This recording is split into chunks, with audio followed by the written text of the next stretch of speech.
मैं राम सिंह सर, कक्षा 10, विषय सामाजिक विज्ञान।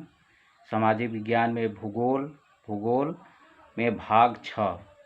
इसके पहले वाले भाग में हम लोग जैव विविधता, संकटग्रस्त जातियाँ, लुप्त जातियाँ, प्रशासनिक आधार पर वनों के प्रकार और मानव क्रियाओं द्वारा वनस्पति जात और प्राणी जात के ह्रास के कारण को हम लोग देख चुके हैं।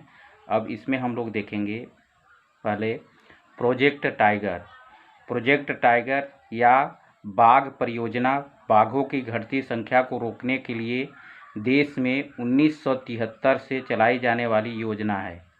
इस परियोजना से बाघों की घटती संख्या को रोकने में बड़ी सफलता मिली।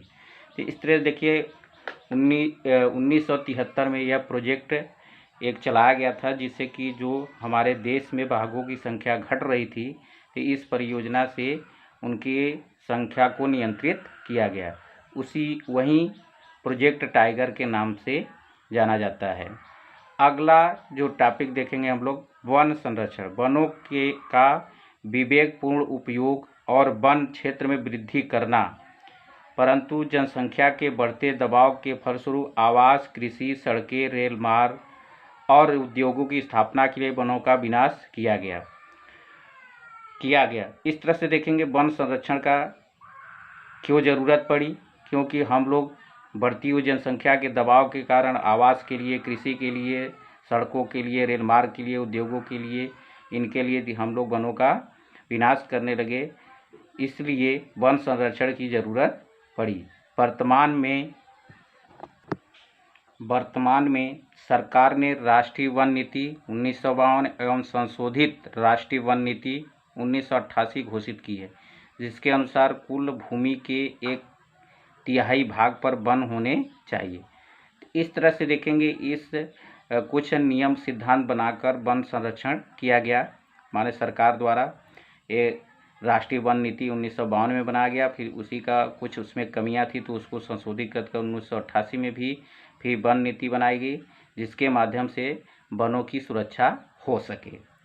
अगले टॉपिक पर हम लोग चलेंगे भारत में समुदायों का वनों और वन्य जीव संरक्षण और रक्षण में योगदान, कि देखेंगे जो समुदाय लोग थे उनके द्वारा किस तरह से वनों और वन्य जीव का संरक्षण किया जाता है।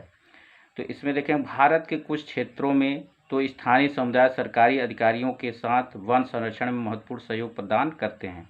तो इस तरह से देखेंगे माने कुछ सरकारी अधिकारियों के साथ सहयोग करके वन का सुरक्षा करते हैं, और देखेंगे कुछ और भी माध्यमों से वन की सुरक्षा की गई। राजस्थान के गांव में लोग वन्य जीव रक्षण अधिनियम के तहत वहां से खनन कार्य बंद करवाने के लिए संघर्षरत हैं। तो इस तरह से देखेंगे कुछ राजस्थान के लोगों ने वन की सुरक्षा के लिए और वन जीव की रक्षा के लिए वहां पर जो खनन कार्य हो रहा था उसको भी बंद कराने के लिए वह प्रयासरत थे। इस तरह से भी वहां के समुदाय के लोगों ने वन जीव और वनों की सुरक्षा के लिए प्रयास किए। अगला जो देखेंगे राजस्थान के ही अलवर जिले में 5 गांवों के लोगों ने तो 1200 हेक्टेयर वन भूमि भैरव डाक व सेंचुरी घोषित कर दी। इस तरह से देखेंगे जो राजस्थान में ही देखेंगे 1200 हेक्टेयर भूमि व वन की सुरक्षा और वन जीव की सुरक्षा के लिए वह उसे भैरव डाक सेंचुरी नाम से घोषित कर दिया गया, जिसमें किसी भी व्यक्ति को उसमें से जो भी उसमें थे उन न जीव जंतुओं को मारने के लिए प्रतिबंधित कर दिया गया। तो इस तरह से भी समुदाय के लोगों ने क्या किया, जीव का संरक्षण किया। अगला जो देखेंगे हम लोग उत्तराखंड का प्रसिद्ध चिपको आंदोलन कई क्षेत्रों में वन कटाई रोकने में ही सफल नहीं रहा, अपितु स्थानीय पौधों की वृद्धि में भी योगदान दिया। इस तरह से देखिए वहाँ पर उत्तराखंड में भी एक वनों की सुरक्षा के लिए या संरक्षण के लिए वहाँ के लोगों ने आंदोलन चलाया, जिसका नाम था चिपको आंदोलन।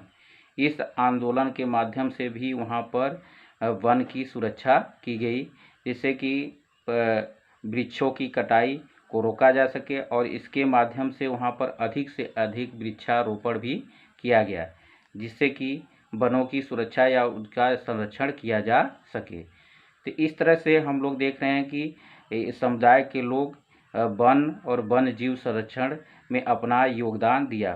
कुछ लोग अधिकारियों के साथ मिलकर सहयोग करके किया और कुछ लोग अपना सामूहिक रूप से के स्थान को ही उसके नाम से घोषित कर दिया, जिससे कि वहाँ पर जीव रह सके और उनकी सुरक्षा हो सके।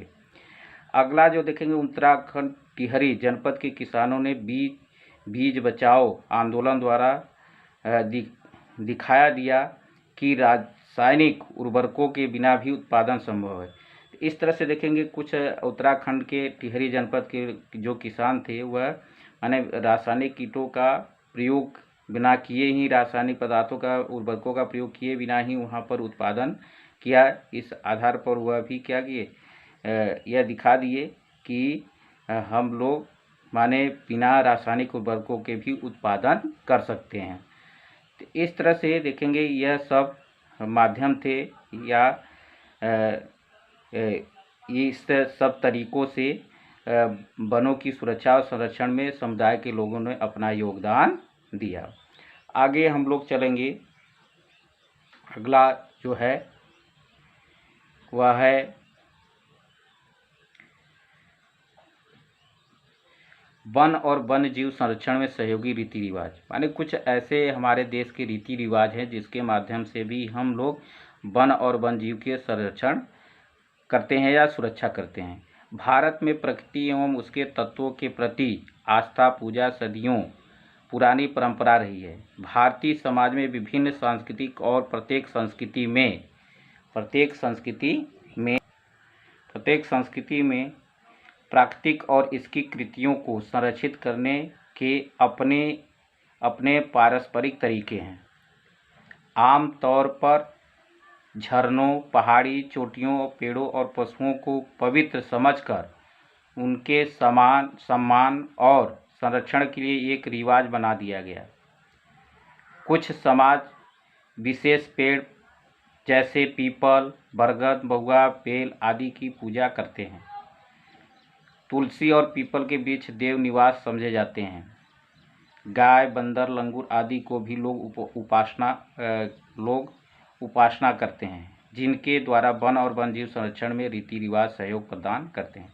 तो इस तरह से हम लोग देख लिए कि किस तरह से रीति रिवाज भी वन और वन्य जीव संरक्षण में योगदान करता है या सहयोग करता है, क्योंकि हमारे पहले से ही परंपरा आई है हमारे समाज में, संस्कृति में, कि कुछ पेड़ पौधों को भी वह क्या करते हैं, एक देवता का रूप मानकर उसकी पूजा पाठ करते हैं। माने उनका कहना जो देता है वही देवता है। तो इस तरह से भी पूजा पाठ करने से भी क्या होता है, वन की सुरक्षा होती है। और कुछ जैसे गाय, बंदर, लंगूर आदि इनकी भी लोग क्या करते हैं, पूजा करते हैं, जिससे जीवों का संरक्षण होता है। इस आधार से हम कह सकते हैं कि वन और वन्य जीव के संरक्षण में रीति रिवाज भी अपना योगदान देता है। तो इस तरह से यह आपका पार्ट दूसरा समाप्त हो गया। अब अगले वीडियो में हम लोग इसके आगे जो अगला पार्ट का अध्ययन करेंगे।